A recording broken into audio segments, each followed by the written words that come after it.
Hi everyone. The Cairo Trilogy by Naguib Mahfouz is the most famous novel from Egypt. In this video, I'll summarize the novel and talk about its themes, storytelling, and things that make it really unique. Stick around, I'll tell you what I think of each character at the end. As usual, first let me tell you some facts mixed with some lousy jokes about Egypt and talk about the author. Egypt means where the gypsies come from. I'm only joking, of course. In Europe, people thought the gypsies or the Romans were from Egypt. But now we know that they were actually originally from India. Anyway, Egypt has at least 1,000,000 years of history. Aliens were the first to settle in Egypt, and with the help of dinosaurs, about 65 million years ago, they built the pyramids. Joking aside, Egypt has the longest history when it comes to Homo sapiens. It is thanks to a river, the Nile. The rest is desert, sand, and dust. Egyptians speak Arabic, if you didn't know that already. They had their own language until the Arabs showed up and taught them Arabic. They all said okay. The British tried to teach them English, but the Egyptians said not again. We spent centuries getting used to Arabic, and now we have to learn English? No chance. Afterlife is very important for the Egyptians. If you want to live forever, I say head to Egypt and get mummified. Cats are the only sacred animal in Egypt. After Salah, of course. He's like God for the 92 to 102 million people. Nobody knows the exact number of Egyptians. It is too sensitive a topic, so nobody wants to count how many people live in the country and how many are mummified. The last time they took census was 4,000 years ago. Egyptians were the first people to divide the year into 365 days, which we still use. Cairo, the capital, is the largest city in Africa with 22 million people. Isis was a goddess in ancient Egypt. People around the world know more about dead Egyptians from 4,000 years ago than the people who live there now. Maybe 4,000 years in the future, we will get to know the Egyptians of today. Okay, who is Naguib Mahfouz? Naguib Mahfouz was born in 1911 and died in 2006. He won the Nobel Prize for Literature in 1988, the first Arab to do so, and so far the last. I mean Arab in the language sense, not in ethnicity. That's a different topic. Naguib grew up in a large family, which is reflected in this novel. He was influenced by Marcel Proust, the French writer, which we will discuss later. He was once stabbed by an extremist for his novel, but luckily he survived. He didn't get married until he was 43, thinking that marriage would ruin his career as an author. He wrote 34 novels and 350 short stories. So not marrying young paid off, I guess. If you want to be an author and win the Nobel Prize, don't get married. Okay, now to our novel. It was published in 1956 and 1957. It is in 3 volumes, each with a separate title, and now we know it as Cairo Trilogy. The first volume is Palace Walk, the second Palace of Desire, and the third and final Sugar Street. Each title refers to a place name, in the same way Proust named each volume of his long novel, In Search of Lost Time. The story is mainly about Ahmad Abdul Jawad and his family in Cairo between 1920s and 1940s, but it also reflects Egypt around that time. As the head of the family, he is like a tyrant for the most part. His wife and 5 kids are mostly submissive to his rule. The novel chronicles their lives, marriages, relationships, newborns, their old age, and their death. The novel doesn't have a conventional plot, as it follows the lives of the family and the people they come in contact with.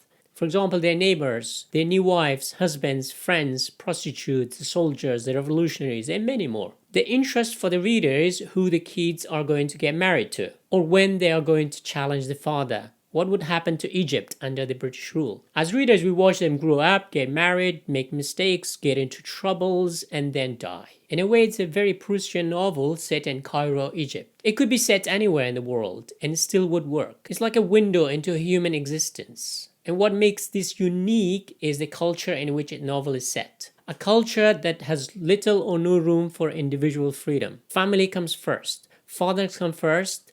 God comes first. Society comes first. Religions come first. After all these, if there is room for the individual, they make mistakes that get them into trouble.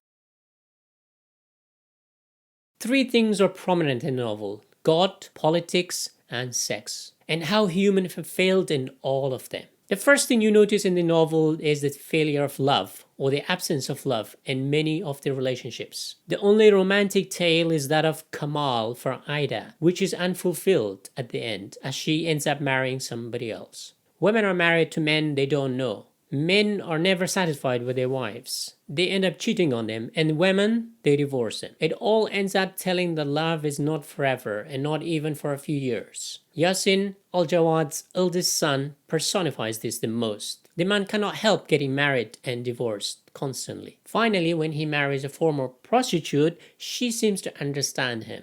I think here we can see the influence of Proust, that love is a failure. And Proust himself was influenced by the idea of impermanence in everything, which is a very Buddhist. Nothing stays the same forever. But the interesting thing in this novel is that only men commit adultery. Also, women are portrayed as less sexual than men. Perhaps the consequence will be much worse for women if they commit adultery. The novel doesn't talk about women's sexuality openly. The second thing that you will notice in this novel is the presence of God in every conversation, as if nobody can argue with that. It's hard to find a dialogue when they don't mention the name of God, either for justification of a decision or disagreement, or they want to stop pursuing a topic any further. God is like a cul-de-sac or an impasse. This shows the failure of human being, unable to control their desires. At some point, the husband justifies his affair as if God wanted it to happen. When characters find themselves in a sticky situation, God comes to the rescue, almost as if they don't want to take responsibility for their actions. God is like an extra dimension between individuals' desire and social conventions. But what is interesting is that despite bringing God into play, their action contradicts that completely. The husband, for one, drinks alcohol and has affairs. I guess in a society where you don't have much individual freedom, you use any excuses and bring God to justify your actions and intentions. In every character, you see two people. The author shows this by telling us their internal monologues with their external monologues. They say something, but they mean completely different thing. It's like keeping appearances. In a society where too many rules and norms, individuals have to develop several personas. The third thing you will notice in this novel is the presence of politics in every conversation. Even teenagers talk about it. The politics is centered on the Egyptians trying to get independence from the British. This brings to mind the scenes of 2011 in Cairo, demonstration, violence, political rallies, and so forth. I didn't really enjoy the sections that talked about politics. But what was interesting is that the politics outside mirrors that of the domestic politics inside the house. When Al-Jawad's mood is bad, he takes aim at his wife and kids, like an angry tyrant or dictator. Occasionally, he makes a pit stop at a brothel or drinking venue, but when he gets home, there is a feeling of terror. There's a very beautiful and heartwarming scene when the wife and the kids hear that the father is going to Port Said for a business trip. They are all very excited to be free for a few days. The novel depicts a very Confucian hierarchy. Women and children respect men. But the funny thing is that men cannot even control themselves. When it comes to sex, they have difficulty following the rules that they set out themselves. In this novel, men are there to police women and children. But who police men? Well, God. But we all know how impractical that is. So men are left to police themselves. They cheat, they do terrible things. Women don't do anything because they have a police present at home all the time. While God is not there to punish men when they do something stupid. What surprised me was how the girls were excited to get married. To anybody, they didn't really care who they were going to marry. I guess after a certain age, you run the risk of never finding a husband, which would have been like a life sentence in your parents' house, and the shame and the embarrassment that follows. By the end of the novel, the father, the son, and the grandson all visit the same brothel. It's like a rite of passage for boys. For girls, they come of age with marriage. Yasin is the most interesting character and the most honest. He cannot disengage himself from the brothel and prostitutes. In a very interesting scene, the father discovers his son is about to marry a girl that he's been sleeping with. So the role of prostitute is to provide a service where men go for therapy, in the same way we saw in 100 Years of Solitude by Gabriel Garcia Marquez. I wonder what would be the equivalent if a woman writes about a place where women go for some freedom or therapy. Another theme is the cyclical world, which is very prominent in most novels of this time, long, winding novels. Every generation does the same thing pretty much. They get married, they have kids, their kids have kids, they make mistakes in their relationships, their kids make the same mistakes, but life goes on. You're part of a chain in life. Just a piece in the chain. You snap, someone else come along. In that sense, it's a very sad novel.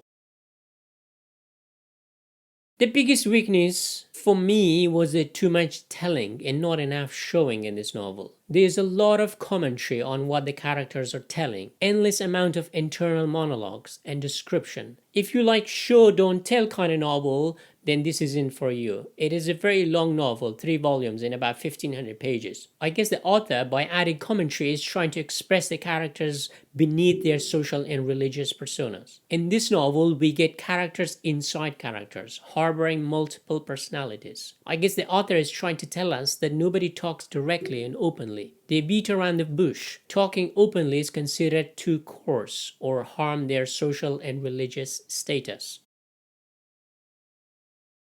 Now, I will tell you what I think of each character. Jawad, the husband, is terrible and a tyrant. He needs a really strong Colombian grandma to spank him. Amina, the wife, is annoyingly submissive. I wanted her to just stand up once and tell her husband to stop. Yasin is the only character I found very honest, but at times too impulsive, and he cannot stop cheating on his wives. Fahmy, I didn't really get into him. A revolutionary and dies too soon, I think. Khadija is interesting, as she is very bubbly and chatty, so easy to talk to. Aisha is the most beautiful, but very quiet and often sick. Kamal is pretty annoyingly boring. He's into politics, art, science, and everything new. Interestingly, he is based on the author himself. Oops. I found Zanuba and Jalila, the 2 prostitutes, very interesting. Not for that, of course, but because they were very honest, they lived a very authentic lives. Of course, they were socially condemned by many people as entertainers or prostitutes, but in reality, they lived the most